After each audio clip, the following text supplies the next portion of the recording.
Conhecimento, programa, participe com Uma boa noite aos ouvintes da Rádio Cultura de Naviraí, sintonizados na 105,7. Hoje é dia 1º de outubro de 2025 e nós estamos começando mais um Fala Psico. A você também que nos acompanha através do YouTube, uma boa noite. A quem nos acompanha através do Instagram, pode encaminhar suas dúvidas, através do campo dos comentários. Os que nos escutam através da rádio podem encaminhar dúvidas sobre o tema de hoje através do número 99890-1057, que é o WhatsApp da Rádio Cultura. E hoje a gente vai abordar um tema muito interessante, E acredito que as pessoas que têm alguma situação relacionada à parte de família, quando se trata de algum tipo de separação, é bem interessante acompanhar. Hoje a gente vai falar sobre abandono afetivo e abandono financeiro, e a nossa convidada é a doutora Estela Tanaka. Muito bem-vinda, doutora. Obrigada. Nós vamos falar um pouquinho, então, sobre o abandono afetivo e o abandono financeiro. A Estela ela é advogada da família e ela vai estar aqui esclarecendo algumas dúvidas sobre esse tema. Para a gente começar, Estela, eu gostaria que você caracterizasse, juridicamente, o que configura o abandono afetivo no Brasil. No Brasil, o abandono afetivo, ele é caracterizado como quando um dos pais deixa de cumprir o dever de cuidado, o dever de atenção e de convivência com o filho, mesmo tendo a oportunidade de fazê-lo. Então, no Brasil, não está previsto esse abandono afetivo, nem na Constituição, nem nenhum código expressamente. Mas esse conceito, ele acaba sendo extraído do dever de cuidado, que é previsto na Constituição, que é o dever de cuidado que os pais têm que ter com os filhos. Então, não é apenas a pensão, é o dever de estar presente, de acompanhar. E doutora, como é que é definido o abandono material na legislação? O abandono material, ele é definido quando um dos genitores, eles deixam de prestar uma assistência material básica à criança. Então, o abandono material é um crime que está previsto no Código Penal, Então, tem crime de detenção e multa, e é uma das formas que nós temos de garantir que os pais cumpram o básico, financeiramente. Doutora, só para contextualizar, essa questão do abandono afetivo, tem muitos pais, isso eu falo no geral, pais e mães, para a gente não achar que só são os homens que fazem Sim. isso, Uhum. Mas que às vezes acreditam que só porque eles estão, ajudando financeiramente, eles não têm nenhuma responsabilidade sobre a criança, não estabelecem nenhum tipo de vínculo, demonstram, às vezes, acabam até não tendo interesse pela vida da criança, e isso tem impacto emocional na vida delas, Não, isso faz totalmente sentido, porque realmente é um dos maiores números de casos que nós temos dentro do judiciário, justamente por essa questão do pai estar pagando a pensão, ou a mãe, estar pagando a pensão e achar que isso é o suficiente. Então, a justiça está aí hoje para mostrar que não, amar é facultativo, agora cuidar é dever. Então, você tem que prestar assistência financeira para o filho, mas você também tem que prestar uma assistência de acompanhamento, de cuidado a essa criança. Tem pais que acreditam que porque eles estão pagando a pensão, eles estão desobrigados de ter qualquer tipo de compromisso com o filho. Então, tipo, olha, eu pago a pensão e você cuida, como se a pensão, fosse o suficiente para você, no momento, eventualmente, onde você precisa de um auxílio, você conseguisse pagar uma babá, enfim. Porque a gente sabe que tem pensões que são vergonhosas, né? E o homem ainda diz que a mulher colocou silicone com a pensão, colocou várias coisas. Mas você vê que é a irresponsabilidade, é como se culturalmente o papel do cuidado fosse da mulher. E, na verdade, o papel de cuidado, né, ele é dos pais, não é só da mulher, né? Ou só do homem, porque tem homens também que acabam ficando com os filhos, porque as mulheres também não assumem essa responsabilidade, né? Sim, essa questão da pensão é complicado porque envolve outra situação também e que também não pode. Inclusive, esse assunto até abriu mais uma caixinha no meu Instagram, que é o Café com Verdades, né? Que às vezes, pelo fato do pai parar de pagar a pensão, ou a mãe, né, o genitor, parar de pagar a pensão, o outro automaticamente impede ele de exercer o direito de visitas, e uma coisa não tem nada a ver com a outra, né? Se ele não está pagando a pensão, você tem outros meios de se socorrer do judiciário para conseguir reaver esse dinheiro, mas o direito de visitas é um direito tanto do outro quanto da criança. Então, é o momento em que ele vai exercer esse papel afetivo que vai livrá-lo de um suposto abandono afetivo no futuro, né? Então, esse abandono afetivo tem dois momentos que nós podemos abordá-lo. Quando criança, quando é aquele cuidado de proteção imediata, né? Em que quem está com a criança só quer o vínculo para que a criança consiga crescer de maneira saudável, né? Num ambiente em que ele está amparado pelo pai ou pela mãe.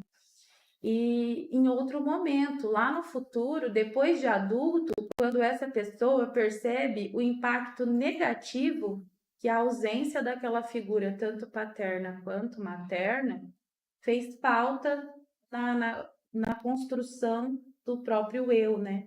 Então, desenvolve vários problemas psicológicos, e aí é onde entra o abandono material, né? Abandono afetivo, em formato de indenização.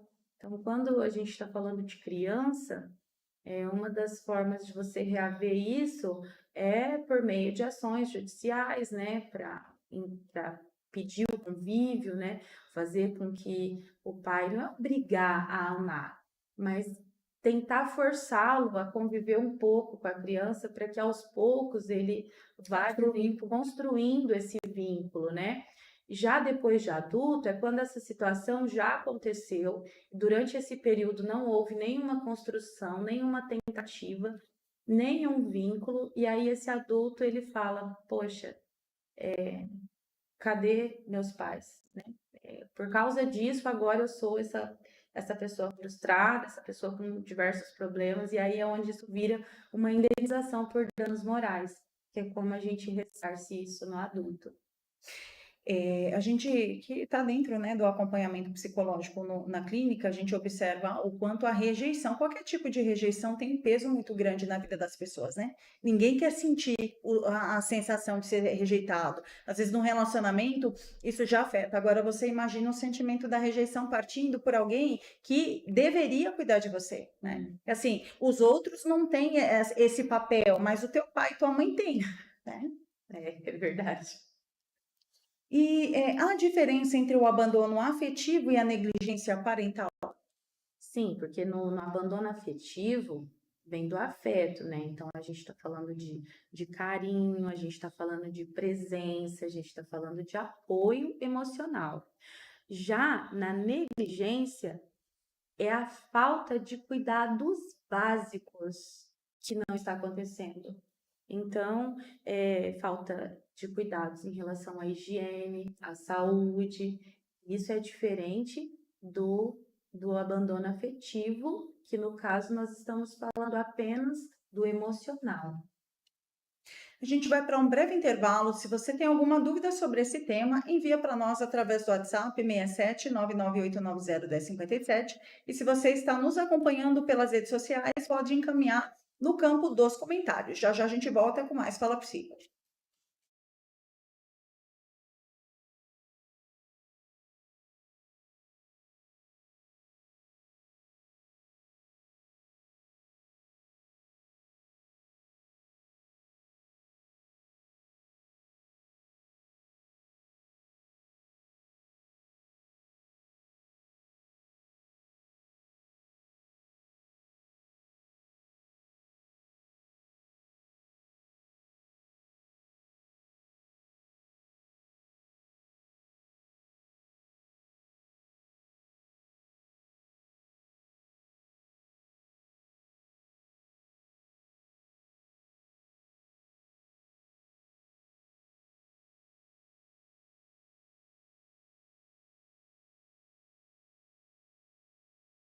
Bueno, estamos transmitindo Psico.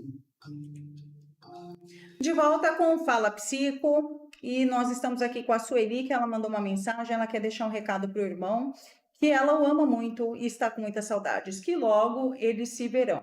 Ok, Sueli, dado o recado para o seu irmão Marcos, ela que é aqui de Mauá da Serra, no Paraná. E dando continuidade ao programa, doutora, o Código Civil prevê punições ou reparações específicas para o abandono afetivo? O Código Civil, nós temos uma situação delicada, que o abandono afetivo, ele não é previsto expressamente, né? Então, nós utilizamos a responsabilidade civil, né, os artigos da responsabilidade civil, para poder fazer essa punição. Então, dentro da área civil, né, nós podemos fazer com que existam algumas consequências para quem comete esse tipo de abandono, né? Por exemplo, no caso de criança, né, que nós temos a ação de alimentos, que, primeiro de tudo, tem que ter uma pensão fixada em juízo, que aquele acordo de boca não vale. Então, às vezes, a cliente chega para mim e fala assim, doutora, já faz mais de 3 meses que o pai não paga a pensão, mas cadê a sentença do juiz, o acordo que vocês fizeram, que fixou esses valores? Não, eu não tenho. Foi um acordo que a gente fez e até então ele estava cumprindo e tudo mais, mas agora ele parou de pagar e tudo mais. Aí a gente tem que ter toda aquela explicação, né? Que não é assim, que para a gente cobrar isso primeiro precisa existir no mundo legal e a gente faz com que isso exista por meio de uma ação de alimentos, onde a gente fixa esses valores. Se esse valor não está dando, né, e não tem uma previsão de gastos extras, porque às vezes tem até uma pensão lá fixada em juízo, a dos R$ 300, que usa para colocar silicone. Às vezes tem essa pensão de R$ 300 e lá no começo do processo não foi pedido para que as despesas extraordinárias fossem divididas. Então, você começa a pedir, ficou doente, deu R$ 200 de remédio. Ai, me ajuda a comprar o remédio? Não, você já tem o dinheiro da pensão.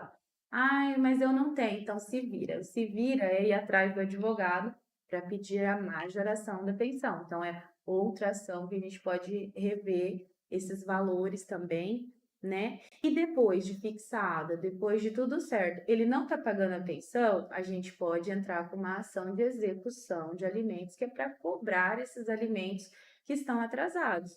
E aí, dentro dessa ação de alimentos, nós podemos utilizar de diversos meios para coagir mesmo o devedor a realizar esses pagamentos, como uma prisão civil, né, como a penhora dos bens, a suspensão da CNH, a quebra do sigilo bancário, a suspensão de passaporte, inscrição do nome no Serasa, e diversas outras medidas que a gente pode adotar dentro do processo para meio que forçar ele a fazer esse pagamento.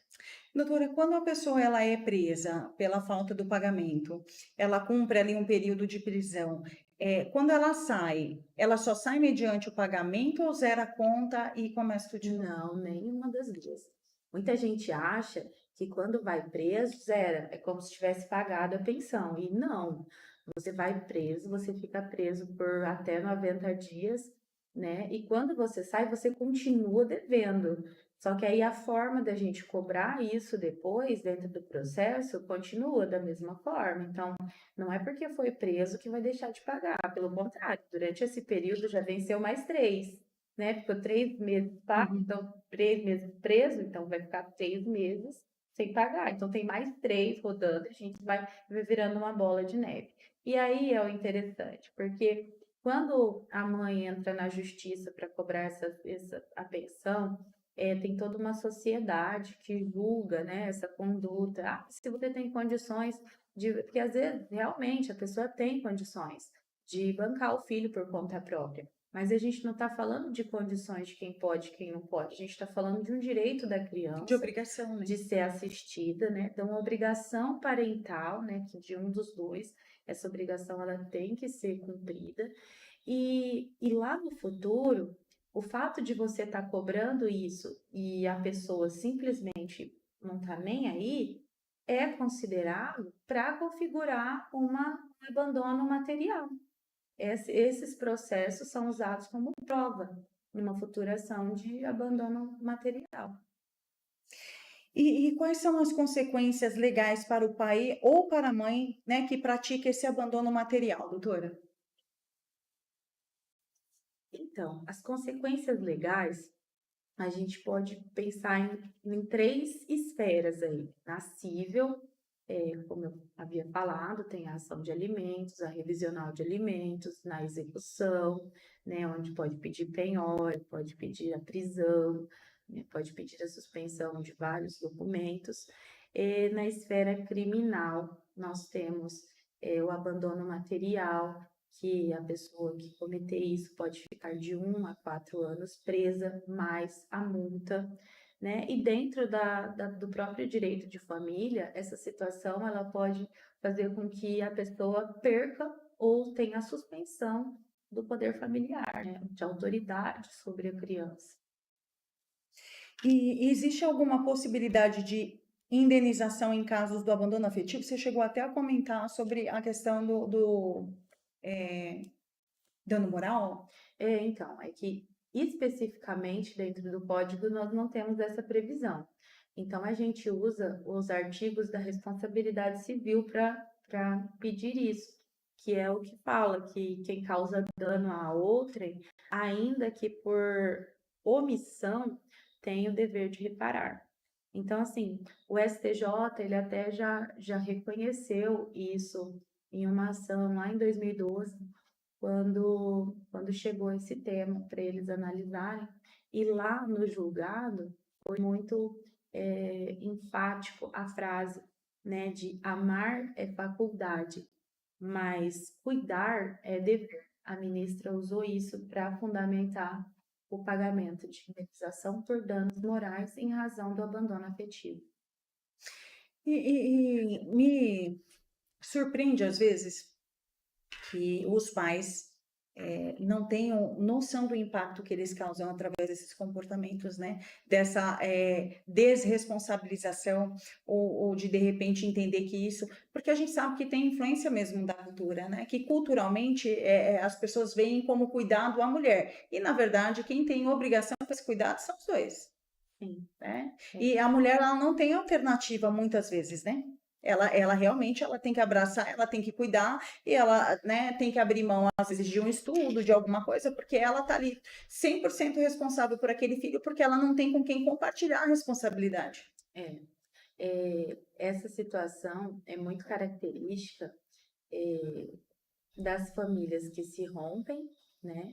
Aí cada um vai viver sua vida, um filho em comum, e quando um sai de casa, né? O que sai de casa para manter aquele vínculo ali, promete 1 milhão de coisas para a criança. Agora você vai ter 2 casas, tem todo aquele trabalho psicológico que é feito na situação do divórcio e tudo mais.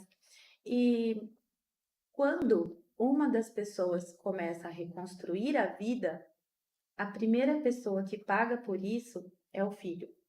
Porque a partir do momento que seja a mulher ou o homem que começa a reconstruir a própria vida e não se limitar a discutir por picuinhas, né, coisas pequenas, o outro apenas para incomodar, porque ele não vai mais conseguir atingir quem está com a guarda da criança por questões financeiras, por problemas pessoais, ele não vai mais conseguir atingir.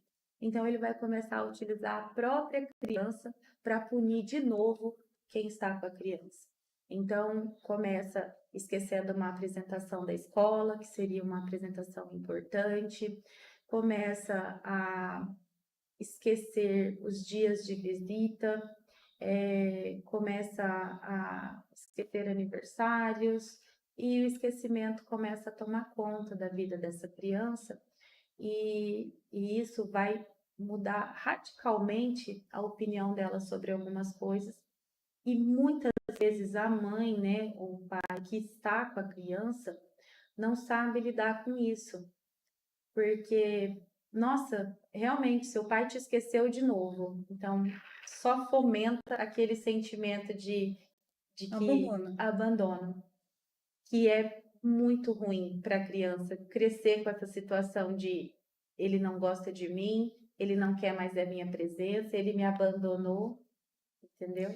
E tem situações que a gente observa que talvez não seja nem a intenção do pai o abandono, mas a pessoa com quem ele se relaciona não aceita os filhos. Uhum. E em decorrência dessa não aceitação, ele prioriza aquele relacionamento e ele deixa de lado os filhos, né? E quando a gente começa a enxergar isso, uma pessoa que ela te ama e ela se envolve com você sabendo que você tem filhos, ela precisa entender que o pacote ele é completo.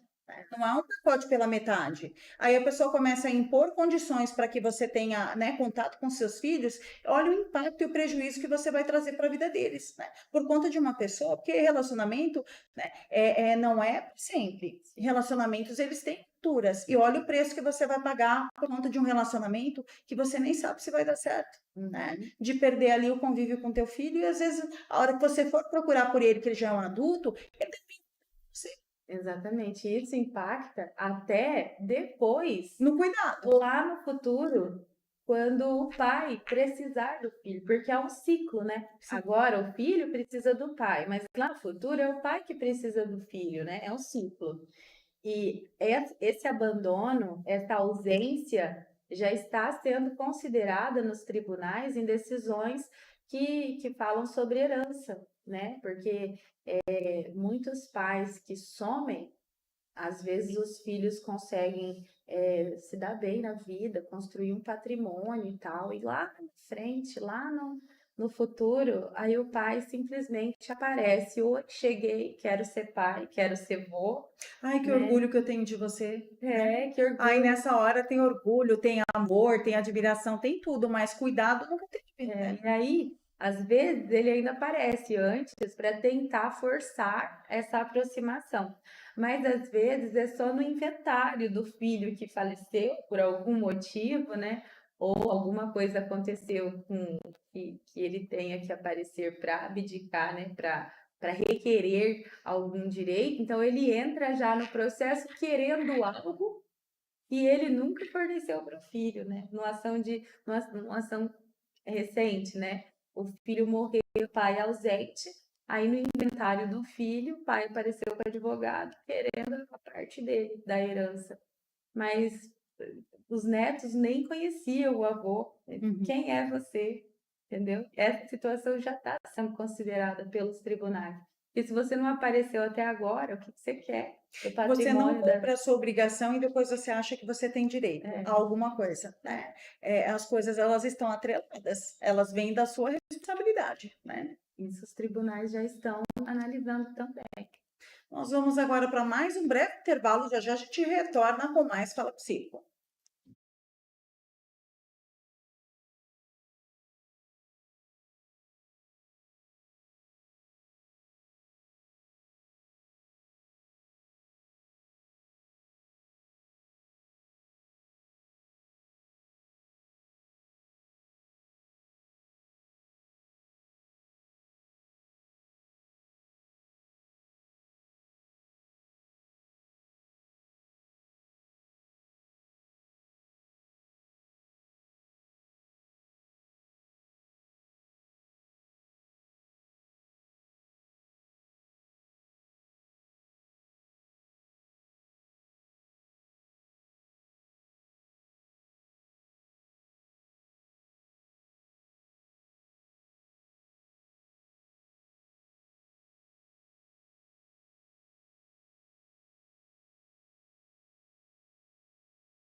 É para acabar. Só para onde que para? Na 7? De volta com Fala Psico, nós temos aqui a pergunta do Ronaldo, do João de Barro. Ele disse que a filha dele recebe uma pensão, porém ela já é casada, e ele se responsabilizou por pagar essa pensão até os 25 anos de idade dela. Se está correta essa situação? Primeiro, parabéns para o Ronaldo, né? Que mesmo não precisando, porque a pensão, ela presume-se que é um cuidado que o responsável pela pessoa tem com ela.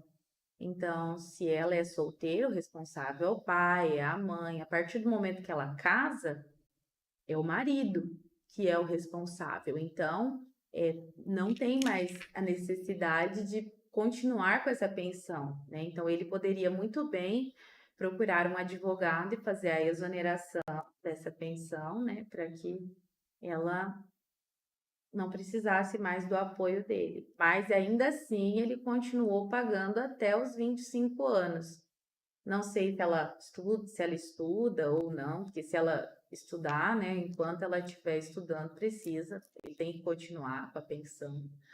Mas, mesmo assim, depois que ela fizer 25 anos, você não pode simplesmente parar de pagar. Você tem que procurar um advogado e entrar com ação de exoneração. Porque você tem que falar para o juiz, ó, ela não precisa mais de mim. Aí o juiz vai e tirar essa obrigação de você. Tá bom, Renato? Tem mais uma dúvida. Essa questão do abandono afetivo, né, e material, ele recai somente para os homens? É até uma dúvida aqui do Adam do estúdio. Ou é algo que pode se aplicar tanto ao homem, né, ao pai quanto à mãe? Os dois, para quem tiver com a criança, né? O abandono é abandono parental, então pode ser o abandono do pai e o abandono da mãe, né? Existem situações, são raras, mas existem as situações que a mãe abandona a criança.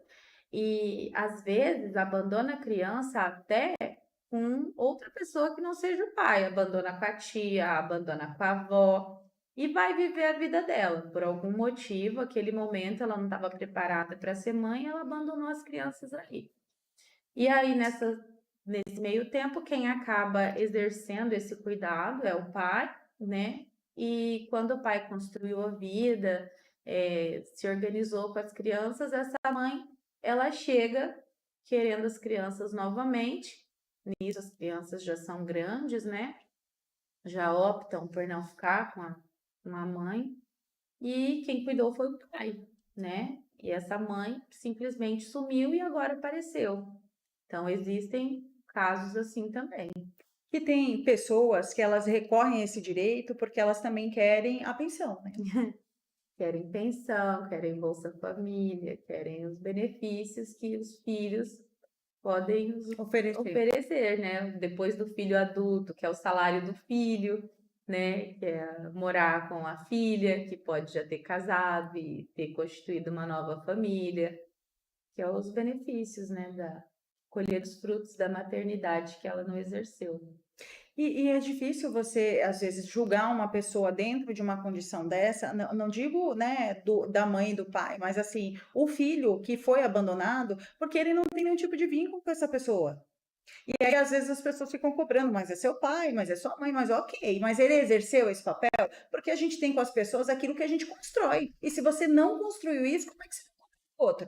Tem um caso até que o pai saiu de casa quando a pessoa era criança, pequena.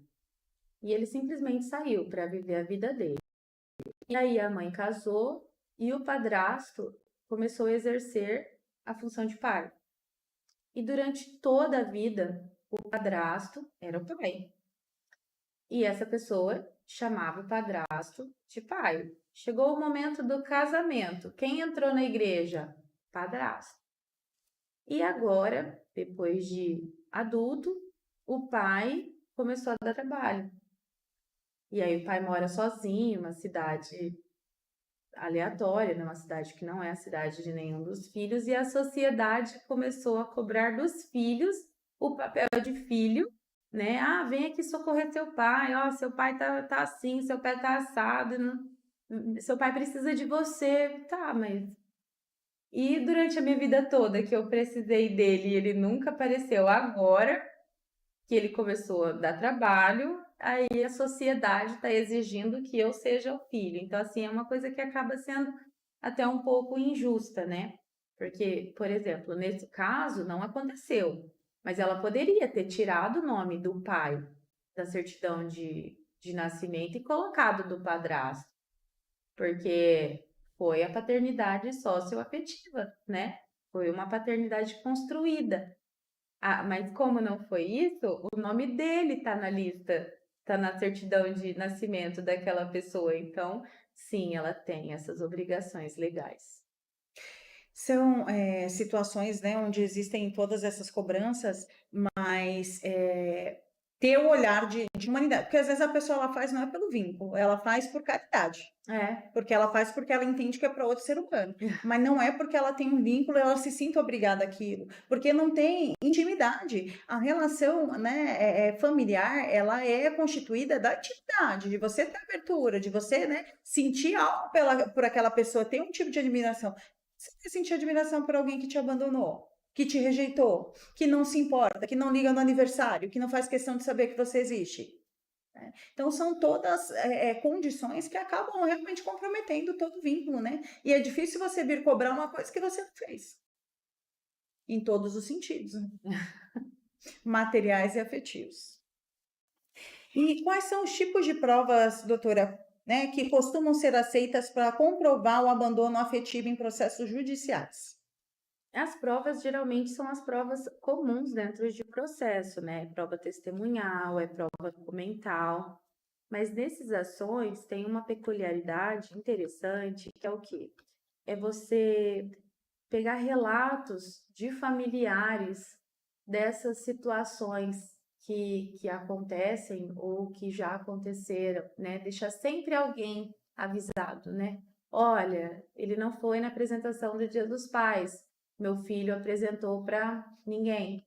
Ele não foi na apresentação do Dia dos Pais. Marcamos um aniversário. No aniversário, ele falou que vinha, então o filho ficou esperando. No aniversário ele não veio. O Natal era para passar com a criança, mas ele teve um problema de última hora, um compromisso de última hora, e ele não veio buscar o Natal. Deixar sempre o problema, o que que acontece? É que as pessoas guardam muito para si, né? As pessoas têm vergonha de uma situação como essa, então não contam. E aí, quando é hora de usar isso, não tem testemunha. O fato de não ter testemunha atrapalha muito, porque uma das características do abandono é que ele seja visto, né? Além de sentido, ele seja visto, ele seja demonstrado. Então, quem vê isso? São as outras pessoas. Então, tem que ter mais gente envolvida nessa situação. E a questão escolar é um ponto-chave também, porque reunião de pais, os dois têm que comparecer, né? Assinar boletim, essas situações têm que ser dos dois.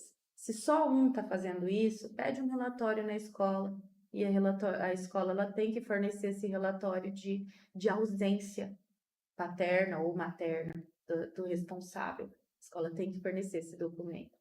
E aí, às vezes, até por vergonha, as pessoas também não pedem esse documento na escola. Fora isso, né, tem a situação psicológica, que é o quê? Isso aí começou a afetar a criança de alguma forma. Então, ele vai para onde? Ele vai para terapia, né? E lá na terapia tem toda uma abordagem que vai ver se essa ausência está sendo prejudicial ou não. E aí você vai juntar esses laudos da psicóloga que está te acompanhando em todo esse processo, falando quanto essa ausência prejudicou essa criança, né?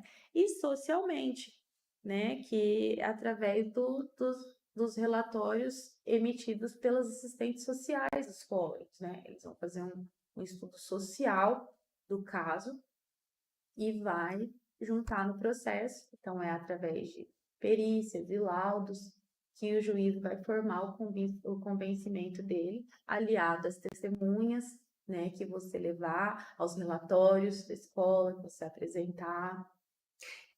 No aos caso, prints de conversa. era isso que eu ia perguntar. Se de repente as conversas no WhatsApp elas servem como provas. Então, elas são e não são. Porque assim, hoje em dia é muito fácil você aplicar golpes, passar por outra pessoa. Então, as provas de WhatsApp são frágeis.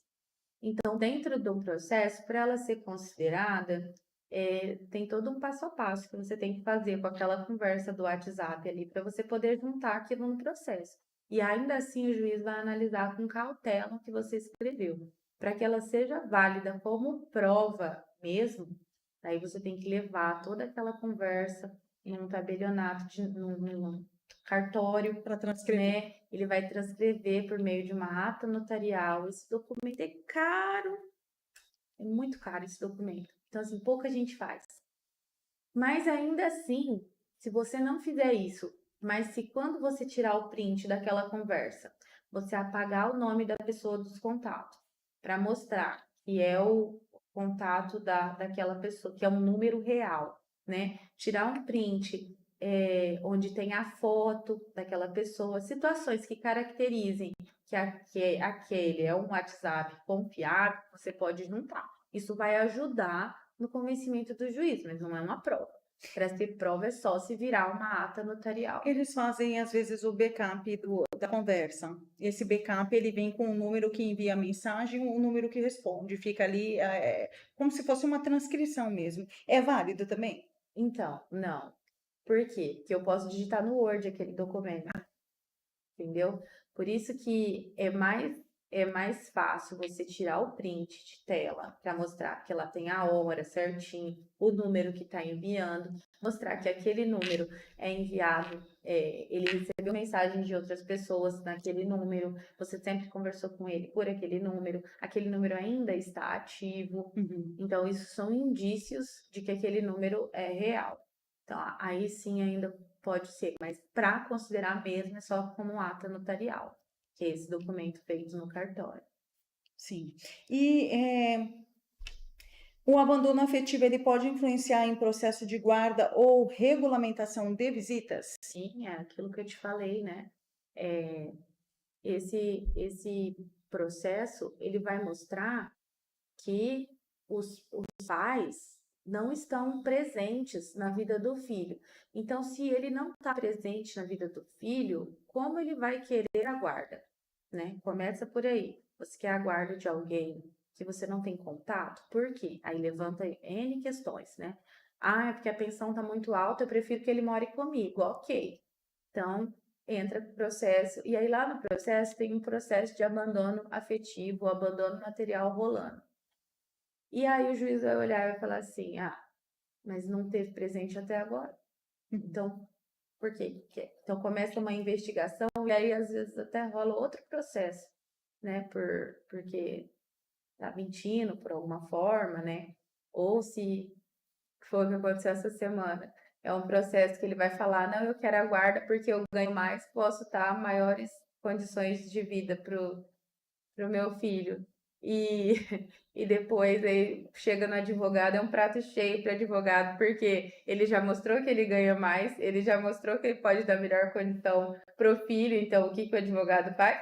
Pede a majoração da pensão, entendeu? Então vai pagar mais pensão por causa disso, mas não vai pegar a guarda, né? Numa situação como esta, é muito difícil conseguir uma guarda compartilhada de um pai ausente. A visitação, se você não está presente na vida da criança, se você não sabe o que ela gosta, o que ela faz, a criança não se sente segura. Então, assim, vai ser gradativo esse direito de visitas. Vai começar com algumas horas, depois começa com finais de semana, até virar pernoite, entendeu? E existem casos que essas visitas acontecem e o juiz muda para visitação assistida. Ok, a visitação está livre, você nunca participou, então a partir de agora a gente vai começar do zero, primeiro com a visitação assistida, então sempre tem que ter um familiar do lado acompanhando as visitas, e a partir disso a gente vai mudando de acordo com o comportamento da criança. E tem até condições onde esse abandono acontece, mas ele fica, como é que eu posso falar? escondido, né? Porque a pessoa até pega o filho, mas ela não dá nenhum tipo de assistência, ela deixa com outras pessoas, ela, né, despacha a criança para ela não ter responsabilidade. É porque ele acha que o direito de visita é dele. Então ele vai lá, pega a criança e leva para a avó. É o mais assim, é o clássico. Esse final de semana é meu com meu filho. Aí ele vai lá, busca, aí ele vai deixando a avó e vai viver a vida dele normal, vai viajar, vai pra festa, vai. Não que não possa fazer isso. Você pode, você tem uma rede de apoio, cada um constrói uma rede de apoio para que isso aconteça, né? Então não é porque eu tenho a guarda do meu filho que eu não vou para uma festa me divertir com as minhas amigas. Não é porque eu tô no final de semana que eu tô com meu filho que eu não vou poder fazer um churrasco em casa, ficar com os meus amigos. Essas situações podem acontecer. Por quê? Porque cada um constrói a sua rede de apoio. Mas isso não significa que por causa disso ela vai perder a guarda, ou ele vai perder a guarda. Uhum. Entendeu? Então, assim, esses abandonos acontecem, quando acontecem, eles sempre têm que ser mencionados para alguém. Porque às vezes também é coisa da nossa cabeça. Uhum. Às vezes ele não está oferecendo o afeto que você espera, mas ele está oferecendo algum. Então, isso sempre tem que ser compartilhado com alguém, para que analise se aquela situação está acontecendo mesmo, ou se é você que espera demais da pessoa e ele não está correspondendo às suas expectativas.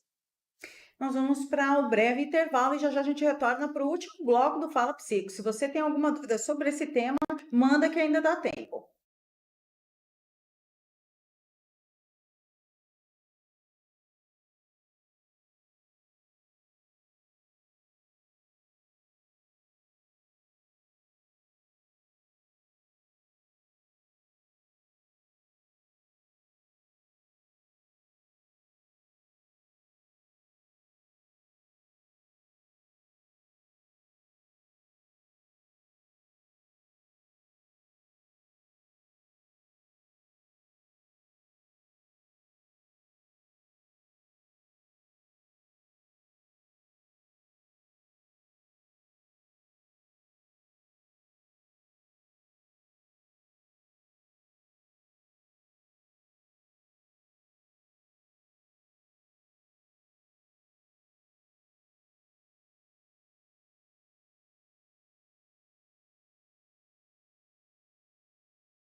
De volta com o Fala Psico, retornando para as perguntas. O nosso tema de hoje é abandono afetivo e abandono financeiro. E nós estamos aqui com a doutora Estela Tanaka, ela que, né, atua nessa área do direito da família. Doutora, a jurisprudência consolidada sobre o abandono afetivo no Brasil? Olha, no Brasil, tem essa que eu comentei com vocês, que é de 2012, no STJ, que foi julgado, chegou lá e a ministra enfatizou, né, que amar é escolha, mas cuidar é dever. Mas, ainda assim, são jurisprudência. Não tem nada dentro da lei que está falando sobre abandono afetivo, por exemplo. Então, a gente tem que construir isso dentro de um processo, por meio das provas, como eu citei lá atrás, né, que envolve uma situação que tem que ser muito robusta de provas para que isso não se vire contra você depois. Mas, como não tem lei, não tem nada expressamente escrito sobre isso, os tribunais, eles não são unânimes. Então, cada um decide de um jeito de acordo com o caso. né? Então, temos casos de abandono afetivo por todo o Brasil, mas aqui no Mato Grosso do Sul nós não temos, né? O caso que chegou no nosso estado aqui, TJMS, foi julgado improcedente e todos os recursos foram negados, porque aqui eles entenderam que só isso não é o suficiente, faltou provas, né? Eu não sei como o processo foi construído, mas aqui no estado eles têm uma visão muito fechada para esse entendimento. Então é muito difícil uma ação de alienação parental aqui. É por isso que eu falo que quando se aceita um caso desse, vai tentar um caso desse, alguém está passando por alguma situação parecida com essa, construa a sua cadeia de provas, né? Esteja munido de todos os documentos que você achar relevante. Conversa com o advogado primeiro, vê o que você pode usar, vê como você pode produzir essas provas para se preparar para um processo como esse. Porque é aquilo que eu falei, não é porque ele deixou a criança ele deixa a criança com a avó que ele está abandonando a criança, né? Não é porque ele não liga para a criança que ele está abandonando a criança. Porque por mais que isso esteja acontecendo, por mais que isso seja real, né, tem que estar documentado. Então a gente tem que levar essa criança no psicólogo para que depois a gente possa pedir um laudo para psicólogo, né? A gente tem que ter print das conversas de WhatsApp da criança falando falando com o pai ignorando. A gente tem que ter testemunhos válidos, né, de colegas, de vizinhos, de familiares que presenciam essas situações, que presenciam as cenas de frustração que uma criança faz quando alguma coisa desse tipo acontece, para criar um processo sólido, com provas robustas, para que assim a gente entre no judiciário. E, doutora, para a gente finalizar, quais são os desafios atuais, né, na aplicação da prática da lei sobre o abandono afetivo e material no Brasil? Os desafios, acho que o primeiro deles é a morosidade da justiça, né? Assim como eu falei da outra vez que eu vim aqui, a lentidão dos processos no nosso judiciário desanima, porque as ações de família são ações que precisam ser resolvidas agora. E, infelizmente, elas não têm esse tratamento dentro do judiciário, porque o agora, dentro do judiciário, por exemplo, é daqui 3 meses, né? E isso é muito complicado. Outro desafio que eu vejo importante mencionar é o estigma que a sociedade coloca quando as pessoas se socorrem ao judiciário para buscar direito básico da criança, como a pensão, por exemplo, né? Nossa, mas ele é tão legal, você vai colocar mesmo ele na justiça? E aí, por causa disso, às vezes uma situação que é um acordo que eles fizeram, quando ele deixa de ser cumprido por N motivos, ele deixa de ser cumprido, a pessoa que está com a criança, ela fica sozinha, abandonada, com dívida, desestabilizada financeiramente, tendo que lidar com tudo sozinha, porque ela não se socorreu ao judiciário com medo da reação da sociedade para com ela. Nossa, mas ele é tão bonzinho, você colocou ele na justiça. E a pressão familiar também, né? Porque às vezes a família como é que eu vou falar? Da pessoa que abandonou ali, né? Que pode ser homem, pode ser mulher, vem com julgamento também, né? Vem com julgamento, vem criando condição, às vezes também entra na mesma onda de rejeitar a criança para punir a mãe. É muito complexo isso. E aí, por exemplo, essa falta de previsão legal também é uma coisa que atrapalha muito, porque cada um decide como quer. Então, ao mesmo tempo que eu posso ter uma juíza lá que vai analisar aquilo sob o olhar de uma mulher, nós temos um juiz lá que vai analisar aquilo sob a ótica de um homem. E a mulher ou o homem pode ser uma pessoa que abandonou ou não. Mas dependendo de quem estiver julgando, ele vai analisar como ele quer. Porque não tem nada prevendo como ele tem que fazer isso. Então, é nesse momento que vem à tona todo o contexto pessoal de quem está julgando ali aquele processo. Então, essas três situações e essa dosagem da punição com a educação, né? As pessoas confundem o fato dessas, desses mecanismos judiciais que nós temos de coagir, de coibir essas práticas. As pessoas veem isso muito como uma punição e, na verdade, é uma forma de educar, né? Não é só pagar a pensão. Você tem que dar atenção para o seu filho. Não é só depositar o dinheiro no final do mês. Você tem que levar seu filho para andar de bicicleta, para tomar um sorvete, ou levar para sua casa para não fazer nada com você assistindo TV, só ficar deitado com você. Mas você tem que participar da vida do seu filho. Então, essa é uma das formas que o judiciário encontrou de meio que obrigar a que o par, né, exerça a função parental. Mas a gente chega num nível de irresponsabilidade, de falta de empatia tão grande que você tem que obrigar um pai ou uma mãe a desenvolver afeto e ter o cuidado mínimo ali pelo filho, que é uma coisa assim que tecnicamente deveria ser natural. Mas enfim, hoje nós, né, estamos de agradecer a sua presença, né? Sempre disponível para estar tratando desses temas que são tão importantes, são de utilidade pública. Muitas pessoas não têm consciência, não sabem quais são os caminhos e do que se trata. E eu acredito que essa é uma excelente oportunidade para a gente levar esse conhecimento, né, para essas pessoas. Então, eu gostaria muito de te agradecer. Eu que agradeço o convite.